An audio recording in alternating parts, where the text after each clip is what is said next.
Hi guys, welcome to the final video of this course. So this one kind of takes me back to the beginning of when I started making doll-sized garments for my girls. My daughter, Liberty, who is Liberty Jane, when she was about 5 years old and in dance, I started making matching dance costumes that matched what she was wearing in her recitals and performances. So that's really what kind of set us in this direction. And it was a lot of experimentation with different types of fabrics to get the look and the feel of these sparkly, glitzy, sequined, stretchy, satin, all of that type of fabric were used in these garments. So it was a lot of fun, but I learned a lot along the way, and I'm really excited to share these types of things with you so that you can create these pieces for people that you come across, either customers or daughters, granddaughters, nieces, anybody that is going to want these types of performance or princess looking dresses. This will have a lot of information for using all those types of fabrics and how to combine them together successfully. All right, let's jump on in and take a closer look at these types of fabrics. Here are a few of the early examples of the costumes that I did for my daughter, and you can see in the book up above at the top of the screen, she's pictured there holding her doll in this pink costume. So these are some of the first ones that I did, and experimented a little bit with fabric choices relating to the original costume. So I had a couple different challenges with these. One is just matching fabrics, or looking at the type of fabric and then trying to determine if I could actually use an existing costume, if there was extra at the studio or something like that that I could purchase, and then I could use that fabric itself and scale down. So the only challenge with this would be if the fabric itself had a print on it. And you can see in this pink example, that's a good example of that. The costume that my daughter was wearing had sequins on it. And I think if I would have cut that fabric up and used it on the doll size, the scale of those sequins would have seemed pretty large. So I was lucky enough to find this fabric, and it was just on the bolt. I think we got this at Joann's. So this one worked pretty well and almost replicated the original look. It's a little bit different, but to a little girl, once the whole costume was put together and we had the accent pieces that matched the original look, the whole thing came together and created a perfect matching costume for her doll. This costume right here is made all from stretch fabrics. So with this one, we went ahead and used a stretch stitch and then a stretch needle or a ballpoint needle sewing all these seams. These sequins themselves are very pliable. They're on the fabric, they were easy to sew through, so when they're in the seams right here, I didn't have any issues with needles breaking. This fabric worked really well for that. So this whole thing is just sewn on your machine, stretch stitch. If you have a serger, it's great because these types of seams are really easy to sew when you have a serger to stitch and finish those interior edges. And then when the costume is being put on, it still has room to stretch and pull on. This one didn't have any type of closure because it has such a wide opening at the top, and that was stitched with a stretch stitch, so it can be pulled open to stretch over her arm. Now the butterfly costume is a different example. This one I loved. It's one of my favorite. Libby was so little. I think she was like 5 years old when she had this costume. All her friends had American Girl dolls that were in the recital with her. So the requests for the doll-sized costumes, I had a ton. And the studio luckily had a few extra costumes. So I took the girl size costume and I was able to carefully take it apart so that I had the purple satin-like fabric for the bodice. There was actually a stretch fabric used for the bottom part of the leotard, and so that I was able to cut apart and use for the base of the leotard, and then the tutu itself was cut from the existing tutu. So you can see the sequin trim on the edge of the tulle. All of that I was able to reuse those pieces, and I think I actually got about 5 costumes for the doll out of 1 costume. So cost effective wise, when I could turn around and sell those for $30 or $40 to the parents, and I didn't have to pay that much to get the costume from the studio, it all worked out in the end. And I was actually able to take the butterfly that was on the front of the girl size costume and cut it apart and piece it back together to put it on the front of the doll size costume, and then I just satin stitched around the edge. I did that for most, and I think maybe on a few, if I had run out of the actual applique that was used on the girl size one, I was able to find a few little butterfly pre-made, purchased appliques that I could use and I could sew on. So here's an example of one. Or there's one like this, which is much more glitzy. Either one could work in that situation. Now, this little red costume was from a Christmas performance, and this one is another one of my favorites. It was also one of the early ones that really pulled in a bunch of parents. I was doing this just for Libby at the time, made the matching costume. She took it to the studio, and I had a list a mile long of people who wanted to buy these costumes off me. And this one was really easy to do. It was fabric, a stretch velvet off the bolt, and then just this marabou trim. So this was really easy to put together. I was able to create this from patterns that we already had. Leotards and basic skirts are fairly simple, and we have a bunch of those on Pixie Fair. Some Liberty Janes, some are not, but you can start with those general ideas, and you can see here, this is just a basic long sleeve leotard, and I just went through and matched her costume. So her costume had a V front that was trimmed by the marabou, and it had a banded neckline.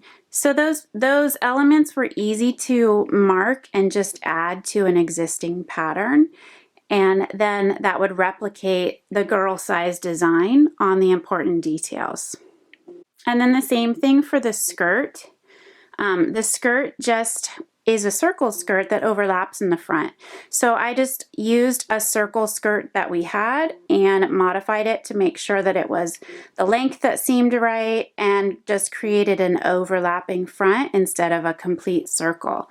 Trimmed it with marabou, and then on this one I went ahead and glued on some sequins to the skirt and to this neckline, because that is how the girl costume looked as well.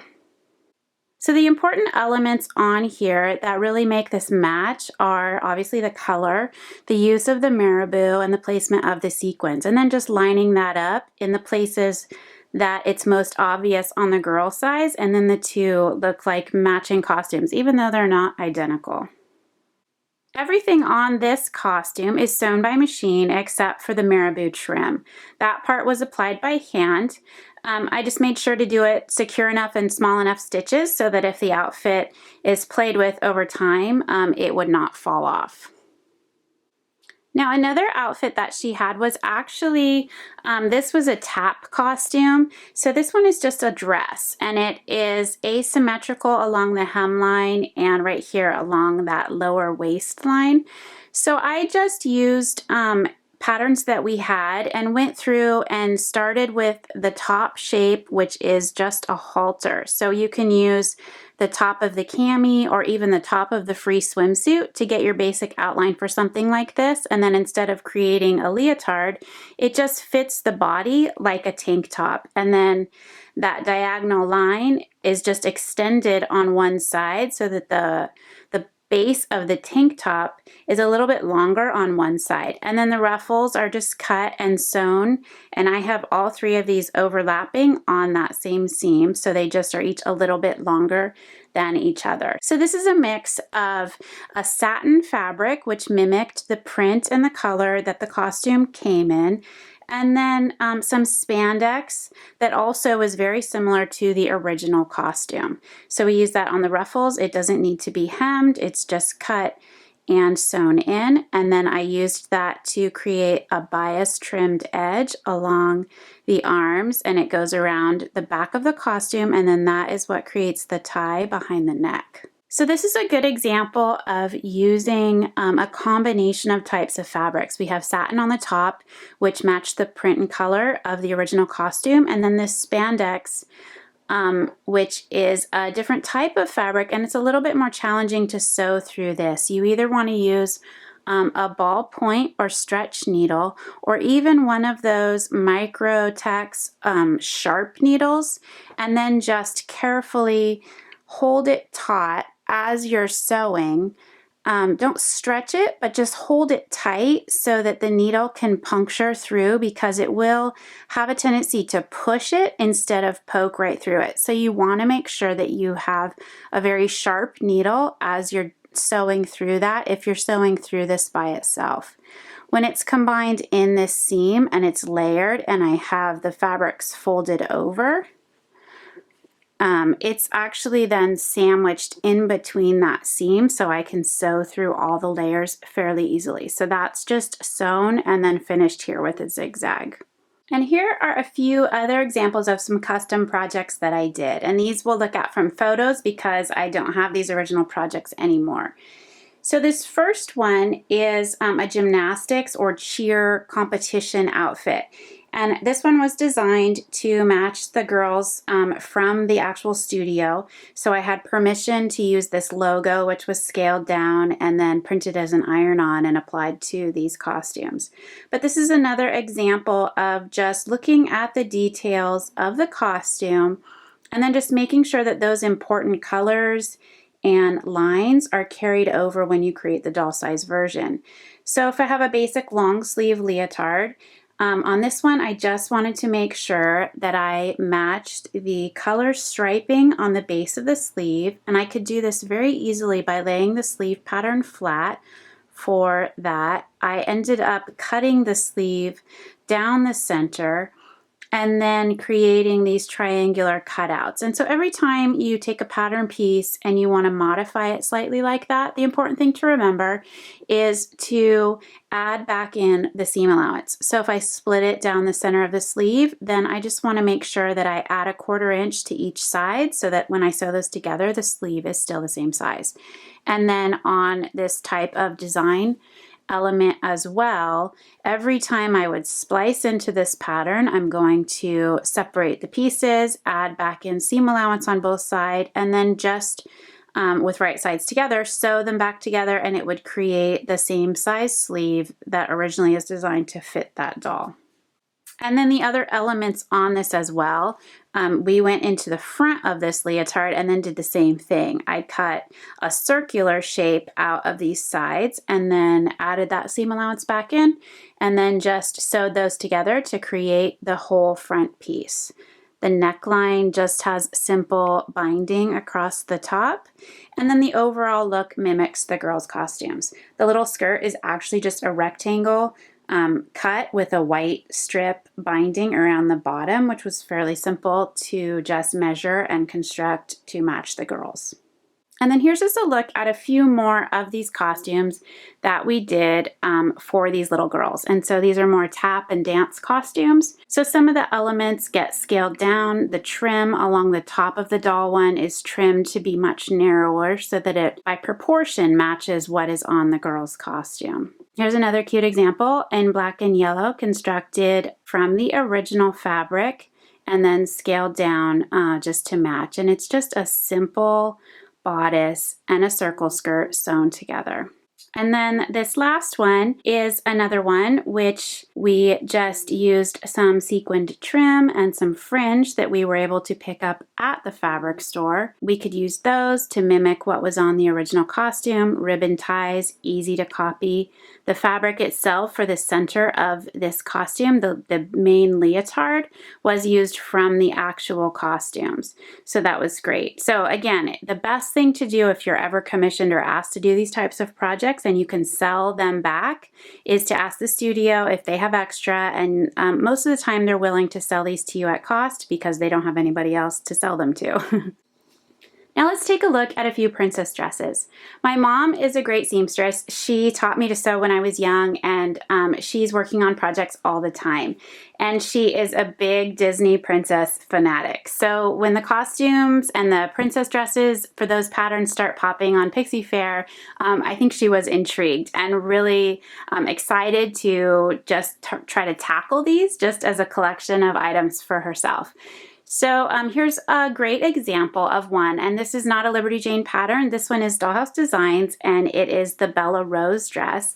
Now this one was constructed from an actual costume for Belle, for a little girl. She picked that up at a discount store. I think it was maybe $7 or $8. So she had all this amazing fabric that coordinated together that she could cut apart to make the skirt, the bodice, all the different elements of that costume using the pattern that was already designed. So that one came together beautifully and is a good mix of all the techniques taught early on with hemming chiffon and organza, working with satin and those types of fabrics. Now in this next one, this is a version of Snow White, and the original pattern, which is called Regal Maiden, just had the basic design lines that mimicked that costume, so you could pull from it and use it to create something that, when the right colors were chosen, was immediately recognizable.